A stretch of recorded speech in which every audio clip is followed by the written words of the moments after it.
fokus utama dari seorang capres bukan hanya persoalan dia bicara tentang visi misi dia, bukan bicara tentang komitmen dia ke depan, tapi dia juga bisa menunjukkan sikap apabila ada persoalan-persoalan yang terjadi hari ini yang terkait dengan hal-hal fundamental yang bisa berpengaruh buat Indonesia ke depan, termasuk dalam urusan Departemen Keuangan ini. Bagaimana mereka bisa mengatakan Bu Sri Mulyani harus mundur misalnya, atau mereka bisa mengatakan bahwa Bu Sri Mulyani harus dievaluasi, atau mereka memiliki konsep yang lain, atau mereka punya gagasan yang berbeda, atau mereka punya rencana-rencana strategis terkait dengan Departemen Keuangan. Mereka harusnya bisa mengatakan itu di ruang publik.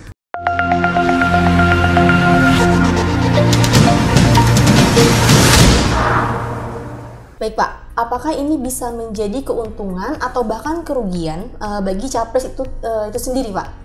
Ya, kalau capresnya sih berharap dia dapat keuntungan dengan pura-pura dekat sama rakyat itu. Cuma kan citra Indonesia selalu berusaha sekuat tenaga agar rakyat ini melek gitu. Jangan sampai mudah ditipu-tipu sama calon presiden seperti itu. Hanya misalnya gara-gara dia dekat sama kita, hanya gara-gara kita segolongan sama dia, hanya gara-gara atribut dia mirip-mirip dengan atribut kita. Tidak, siapapun itu, apakah dia dekat sama kita, apakah dia tidak dekat sama kita kritisi terus. Karena ini menyangkut kepentingan bangsa dan negara yang besok mungkin tantangannya akan jauh lebih besar daripada hari ini. Jadi skandal Departemen Keuangan, kalau calon presiden itu tidak menunjukkan sikap yang jelas, saya rasa rakyat harus menggugat. Rakyat harus meminta statement mereka atas apa yang terjadi dalam Departemen Keuangan. Kalau dibilangin untung atau tidak untung mereka bersikap pura-pura atau tidak mau berkomentar, ya tergantung dengan daya kritis masyarakat. Saya rasa seperti sampai hari ini saja sudah hampir 3 mingguan tuh kawan-kawan yang mengkritisi skandal Departemen Keuangan masih terus teriak-teriak di sosmed. Bahkan beberapa hari lalu ada yang sampai turun ke jalan. Jadi mudah-mudahan rakyat menyadari bahwa uang 300 triliun itu tidak kecil. Kemudian bagaimana menjawab atas skandal 300 triliun itu juga harus jelas. Kemudian juga rangkap jabatan sampai 30 jabatan itu sesuatu yang memalukan dan menyakiti keadilan publik gitu. Kemudian juga dari segi uang puluhan miliar ada di deposit box di sebuah bank, itu juga harus diinvestigasi dan harus ada akuntabilitas dari itu semua. Jadi jangan seketika pejabatnya diganti seolah-olah persoalan itu selesai. Ketika pejabatnya diganti, seolah-olah keputusan tegas sudah dilakukan. Tidak. Keputusan tegas itu dilakukan bukan sekedar mengganti jabatan, mengganti pejabatnya, tapi keputusan tegas itu adalah dia diproses oleh penegak hukum. Jadi yang mengatakan bahwa dia bersih, dia bermasalah, itu harus petugas hukum yang mengatakan. Jadi bukan atasannya. Kalau atasannya jelas lebih cenderung untuk melindungi anak buahnya. Karena kalau anak buahnya dituduh bermasalah, anak buahnya dianggap berkinerja negatif, ya atasannya yang juga ikut kena getahnya gitu. Jadi harus petugas hukum yang kita dorong untuk menyelesaikan segala isu, segala skandal yang terjadi di negara kita ini. Bukan hanya di Departemen Keuangan saja.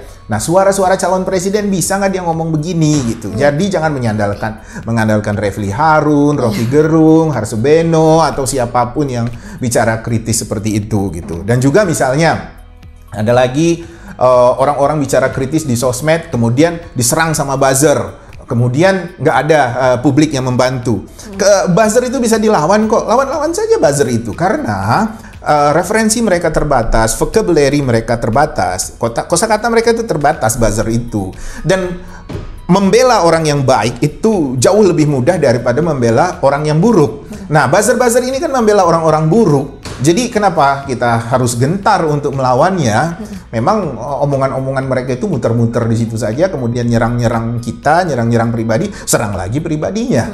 Orang kita kan mau bicara gagasan. Kita mau bicara seorang public figure atau pejabat publik itu akuntabel atau tidak. Dia ada sisi positif, dia ada sisi negatif. Fokus di public figurnya. Jadi bukan kepada orang yang mengkritik. Kan buzzer-buzzer itu nyerangnya kepada orang yang mengkritik. Jadi untung rugi ya calon presiden lebih bisa lebih merasa untung. Tapi lihat saja, rakyat punya kearifannya sendiri. Nah, jadi menurut Bapak sendiri nih, gimana sih supaya rakyat itu nggak tertipu oleh capres ini gitu loh Pak? Karena kan terkadang nih, belum tentu capres ini bakal jadi ke depannya, tapi sudah diiming-imingkan kayak misalkan tentang pendidikan gitu ya Pak, terus tentang banyak hal lah ya yang memang berkaitan dengan rakyat, itu pasti sudah oh ya udah deh milih ini aja karena sudah diiming-imingkan, padahal itu belum tentu terrealisasi gitu Pak. Iya, kalau nggak mau tertipu ya jangan terpesona sama siapapun gitu. Mau mukanya jelek, mau mukanya ganteng. Jangan baper berarti ya iya, Pak. jangan baper kalau ngelihat calon presiden gitu loh. Jangan sebuah terpesona. Jangan kalau dia ngomongnya kelihatan keren, wah ini presiden keren. Terus kalau dia ngomongnya belepotan, wah ini presiden belepotan. Nggak begitu. Melihat calon presiden itu, melihat calon pemimpin itu dilihat bagaimana dia mengambil keputusan. Ketika dia bersikap ketika ada situasi emergensi di bangsa kita ini, situasi genting di bangsa kita ini. Situasi genting itu apa? Salah satunya di Departemen Keuangan. Kenapa saya bilang skandal di Departemen Keuangan ini emergensi? Karena di situ tempat bagaimana kita berharap negara mendapat penghasilan. Mengelola keuangan negara di situ. Pajak itu kan sumber penghasilan kita, agar penghasilan itu dikelola dan distribusikan untuk kepentingan dan kesejahteraan rakyat. Nah, kalau jantungnya saja bermasalah, bagaimana kita berharap pendidikan kita lebih baik, bagaimana tingkat kesejahteraan kita bisa baik, bagaimana lapangan kerja bisa berkembang lebih bagus, dan lain sebagainya, dan lain sebagainya. Tapi ketika ini tidak direspon oleh seorang calon presiden, citra Indonesia kecewa betul gitu, bahwa mereka harusnya bersikap ketika mengetahui hal-hal semacam ini. Iya, berarti untuk rakyat kalau memilih capres jangan terlalu baper ya Pak? Iya, jangan terlalu baper gitu, karena mereka itu pintar memanipulasi. Ya, mereka pintar memanipulasi. Jadi mereka tahu apa yang ingin didengar oleh rakyat, mereka tahu apa yang menjadi mimpi rakyat. Tapi mimpi ini kan kebanyakan tidak membumi, tidak terkait dengan fakta, sehingga nanti mereka bisa saja berkelit bahwa itu kan kita pada saat kampanye, tapi ternyata setelah saya menjabat situasi itu dengan demikian berat, begini-begini jadi sulit, silahkan kalian mengkritik, nanti kita respon, tapi nggak direspon-respon, gitu loh. Seperti Ibu Sri Mulyani ini mengatakan saya sudah melakukan tindakan ini, tindakan ini, tindakan ini. Kita nggak peduli dia melakukan tindakan apa. Yang kita peduli itu hasilnya. Yang kita peduli itu ada ketertiban di departemen kamu untuk menunjukkan bahwa kamu punya kemampuan memimpin. Jadi bukan hanya kemampuan mengelola. Jadi kepala publik itu ya, pejabat publik itu, dia bukan hanya sekedar punya managerial skill, dia bukan cuma sekedar punya stakeholder relationship yang bagus dengan stakeholder segala macam, tapi leadershipnya dia juga harus dia tunjukkan, gitu loh. Bu Sri Mulyani harus punya raja tega, termasuk tega pada dirinya sendiri. Kalau salah ngaku gitu loh, tak usah melintir-melintir. Saya sudah melakukan ini, saya sudah melakukan ini. Faktanya kamu hari ini gagal. Pilihannya cuma dua, mundur atau bersikap lebih kejam di situ. Itu yang mau kita dengar. Oke deh, selanjutnya Pak. Apa sih yang harus dihindari oleh seorang capres dalam mencari dukungan? Apakah ada risiko yang harus diwaspadai?